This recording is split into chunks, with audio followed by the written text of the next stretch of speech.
स्वागत है आप सभी का। आज मैं आपके लिए बहुत ही बड़ी जानकारी लेके आया हूं। जी हाँ, मैं बताना चाहता हूं कि जितने भी लड़के आर्मी की भर्ती देखते हैं, कुछ बातों का अगर वो ध्यान रख के भर्ती नहीं देखते हैं तो उन्हें भर्ती में नहीं लिया जाता है। हाल ही के सभी लड़के जानते हैं कि आर्मी की हर एक नोटिफिकेशन इंग्लिश में आती है, मैं उसे हिंदी में ट्रांसलेट करता हूँ। और मैं आज जो बताने जा रहा हूँ वो बहुत ही इंपॉर्टेंट है। अगर इन बातों को अब तक आप नहीं जानते हैं तो आर्मी में आप छांटे जा सकते हैं, रिजेक्ट हो सकते हैं। तो चलिए स्टेप बाय स्टेप करके मैं बताऊंगा कि क्या क्या जरूरी है आर्मी में भर्ती होने के लिए और किन बातों को आपको ध्यान रख के भर्ती देखना रहता है। सबसे पहले बात कर लेते हैं, सभी लड़कों को मालूम होता है कि जो पढ़े लिखे लड़के हैं वही आर्मी में जा सकते हैं, ठीक है। उसके बाद आपको पढ़ाई कितनी चाहिए होती है, क्या जरूरी होता है, क्या जरूरी नहीं होता है।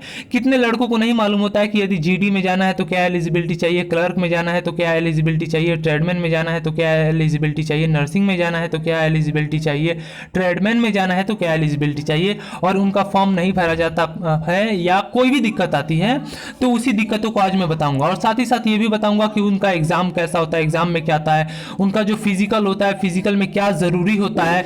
आज मैं आपको सारी बातें बताऊंगा जो आर्मी में जाने के लिए बहुत ही इंपॉर्टेंट है। अगर ये 5 बातें आप नहीं जानते हैं तो जान लीजिए, आपका वेरिफिकेशन से लेकर सब कुछ आज मैं आपको क्लियर बता दूंगा। 2 से 3 मिनट आप मुझे समय दीजिए, मैं आपको अच्छी तरह से समझा दूंगा। यदि आप पहली बार आर्मी की भर्ती देख रहे हैं या दूसरी बार आर्मी की भर्ती देख रहे हैं या आर्मी में जाने का आपका सपना है तो आपको जानकारी हम देंगे A to Z। अगर आप भी हमारे चैनल पर नए हैं तो वीडियो के नीचे सब्सक्राइब का लाल बटन होगा, उसको दबा लीजिए और चलिए अब बताएंगे सब कुछ आपको बारीकी से, ठीक है। सबसे पहले ये बता दूं कि जीडी की भर्ती जब आती है तो 17 से 21 साल के बीच में आती है। इसमें लड़के बहुत ज्यादा पकड़े जाते हैं, इसीलिए 90% लड़के जो होते हैं जीडी की भर्ती देखते हैं, इसलिए कि उसमें लड़के ज्यादा पकड़े जाते हैं। और उसका जो नियम है, वेरिफिकेशन है, सब कुछ बताएंगे। देखिए, जीडी की भर्ती होने के लिए सभी को मालूम है कि 10वीं पास होना चाहिए, लेकिन सभी को यह नहीं मालूम है कि A to Z सारे सब्जेक्ट में 33 नंबर से ऊपर होना चाहिए। भले ही वो एडिशनल सब्जेक्ट हुआ तो क्या, लड़के को पूरा फेल नहीं होना चाहिए किसी भी एक सब्जेक्ट में।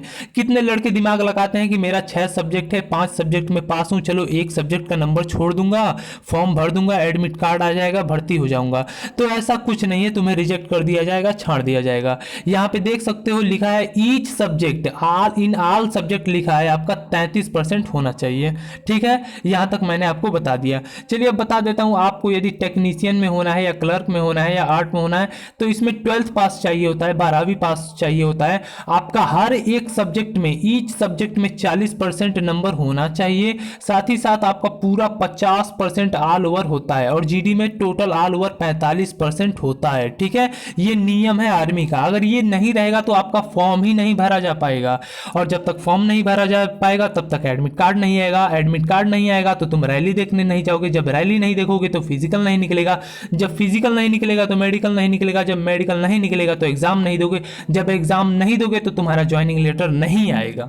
तो आज मैं बहुत ही बारीकी से आसान भाषा में आपको समझाने जा रहा हूं। और क्लर्क का देख लो, हर सब्जेक्ट में 50% चाहिए होता है और टोटल 60% चाहिए होता है। और लड़का साइंस से ग्रुप से होना चाहिए और बुक कीपिंग या नर्सिंग अकाउंटेंट वो उसका सब्जेक्ट होना चाहिए। नर्सिंग के लिए आप देख सकते हो, नर्सिंग के लिए भी 12th पास लड़के चाहिए होते हैं, साइंस से, physics, chemistry, biology with English. Total 50% आपका नंबर होना चाहिए, हर सब्जेक्ट में 40% होना चाहिए। उम्र इसकी 23 साल होती है। यहाँ पे ट्रेडमैन की देख लीजिए, ट्रेडमैन के लिए लड़के बड़े कंफ्यूज होते हैं कि हर सब्जेक्ट में कितना चाहिए, तो इसमें भी टोटल हर सब्जेक्ट में 33 नंबर ही चाहिए, ठीक है। लेकिन इसमें परसेंटेज फिक्स नहीं है। ट्रेडमैन में यदि तुम्हारा 40% है इसका मतलब तुम देख सकते हो, लेकिन हाँ, हर सब्जेक्ट में 33 नंबर से ऊपर चाहिए। ये तो तुम्हारी पढ़ाई की बात हो गई। चलो बात कर लेते हैं, जब आप लोग इस फॉर्म की योग्यता होते हो, फॉर्म रजिस्ट्रेशन कर लेते हो, उसके बाद आपको फिजिकल निकालना पड़ता है। तो बात कर लेते हैं फिजिकल के ऊपर। फिजिकल को सभी को मालूम होता है कि हमें 1600 मीटर दौड़ना होता ही होता है। उसके बाद डिप्स वगैरह, पुशअप वगैरह वो फिजिकल निकालना पड़ता है। उसके बाद जो मेडिकल होता है उसे भी हम लोग को क्लियर करना पड़ता है। और हम ये सब यदि स्टेप पार कर लेते हैं उसके बाद ही तो हमें एग्जाम हॉल का टिकट या एग्जाम एडमिट कार्ड या जो भी नोटिफिकेशन आती है एग्जाम की आती है। सभी को मालूम होता है कि एग्जाम आर्मी का जो होता है वो बहुत ही टफ हो रहा है धीरे धीरे, क्योंकि लड़कों की संख्या बढ़ रही रही है, लेकिन उतना भी टफ नहीं हो रहा है। आर्मी का एक जो सिलेबस होता है वो फिक्स होता है। मैथ आएगा, ठीक है, जनरल नॉलेज आएगा, ठीक है, जनरल साइंस आएगा, ठीक है, और कुछ रीजनिंग के क्वेश्चन आएंगे, ठीक है। ये चारों पे यदि आप टारगेट कमांड बना लेते हो, सबसे ज़्यादा आप कमांड बनाओ मैथ पे और जनरल नॉलेज जनरल साइंस पे, ठीक है। और रीजनिंग तो बहुत आसान होता है। यदि इतना पे आप टारगेट बनाते हो तो आर्मी का एग्जाम आराम से निकाल लेते हो।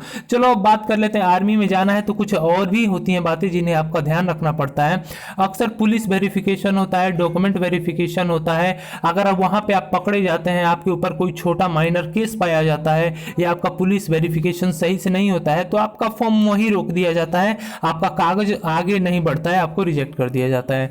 डॉक्यूमेंट वेरिफिकेशन को लेके फर्जी डॉक्यूमेंट चाहे नकली या कुछ भी रहता है, या उनको शक होता है कि इसका डॉक्यूमेंट गड़बड़ है, इसका डॉक्यूमेंट इसके नाम से नहीं है, ये दूसरे नाम से देख रहा है, तो वहां पे भी आपको डायरेक्ट रिजेक्ट कर दिया जाता है। इसमें सोचने समझने वाली कोई बात नहीं होती है। ये तो आर्मी का ऑफिशियल जो नोटिफिकेशन होता है वो मैं आपको बताते जा रहा हूँ। यहाँ पे आप देख सकते हैं कि डॉक्यूमेंट को लेके कड़ाई है, वेरिफिकेशन को लेके कड़ाई है, एग्जाम को और फिजिकल को, इन बातों को बहुत ध्यान में रखना पड़ता है। और ये जो आर्मी वाले होते हैं, इस समय बहुत अच्छी तरह से वेरिफिकेशन हो रहा है, क्योंकि जीडी में जाना है तो अच्छी तरह से तैयारी करो और ओरिजिनल डॉक्यूमेंट रखो। और हाँ, मोटिवेट रहो, ये मत सोचो कि कोई क्या कहेगा या मैं रुकूंगा या नहीं रुकूंगा, हो जाओगे, ठीक है।